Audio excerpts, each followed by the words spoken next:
Wuhan, Chine.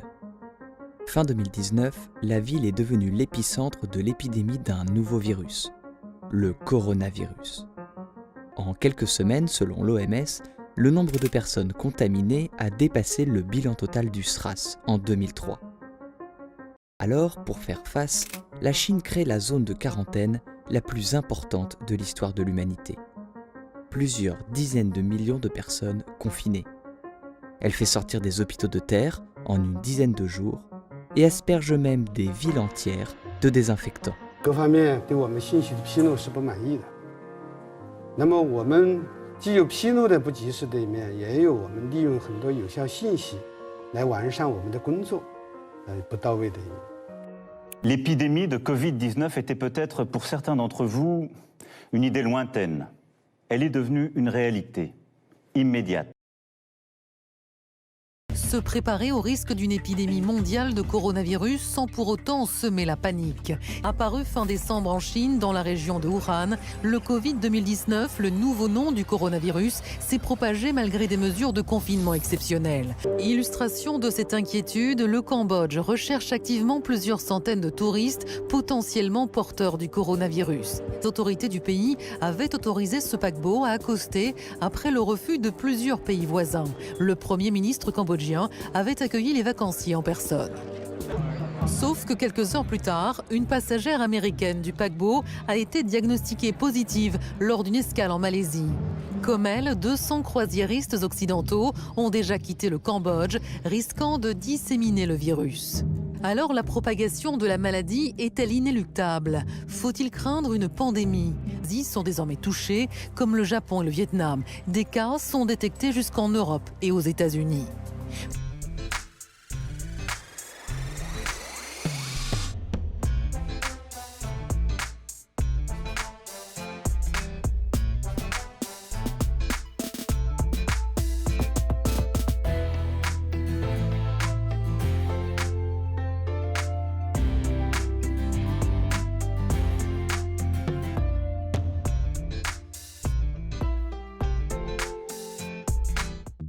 Bonjour, je m'appelle Paul Benkimoun, je suis médecin et journaliste au Monde, spécialisé sur les questions de santé. On ne le sait généralement que parce qu'on a des symptômes, mais qui ne sont pas des symptômes, des signes particuliers. C'est ce qu'on appelle un syndrome grippal. On va avoir éventuellement de la fièvre, on va avoir une toux sèche, on va avoir le nez qui coule, donc c'est assez banal. Et seul un test peut affirmer qu'il s'agit bien du nouveau coronavirus. Décider de ne pas tester systématiquement, car il testerait beaucoup trop de monde, et il préfère conserver et utiliser les tests spécifiquement pour les formes plus sérieuses. Dans la très grande majorité des cas, 80% des cas, c'est pas plus grave qu'un rhume, un gros rhume. Dans les autres cas, oui, il y a des issues plus difficiles, voire des décès. Simplement, c'est souvent, dans la majeure partie des cas, quand une maladie préexistait, une maladie du type maladie cardiovasculaire, un diabète par exemple, et qu'il y a une aggravation et l'inflammation que provoque l'infection virale va entraîner des dommages sur le corps. Mais on n'a pas la notion que des gens aient gardé des séquelles à distance de l'infection pour l'instant. L'attraper, il n'y a pas de notion qu'on l'attrape plus ou moins bien selon l'âge. C'est par contre l'évolution et la traduction concrète de la maladie, de l'infection, selon qu'on est très jeune, ce sont très largement les formes plutôt bénignes. Chez les personnes âgées, on voit plus souvent des formes sérieuses, voire critiques. Et dans les décès, ce sont les plus de 60 ans qui sont le plus à risque de décéder, suivis par les plus de 60 ans et suivis par les plus de 50 ans. Donc les jeunes, effectivement, sont les moins menacés, si on peut dire, par cette maladie, mais ils peuvent l'attraper comme les autres. Dans la très grande majorité des cas, les personnes qui transmettent ont déjà des symptômes, parfois avant que les symptômes n'apparaissent, puisqu'il faut quelques jours, à peu près 5 jours avant que les symptômes n'apparaissent. Il y a des cas de transmission, mais ça n'est pas la majorité.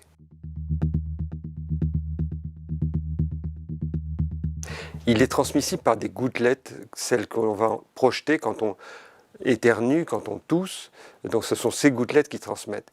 Dans l'air, il n'est pas transporté dans l'air comme l'est par exemple la rougeole, qui est une maladie qui est extrêmement contagieuse, donc il est beaucoup moins contagieux que la rougeole.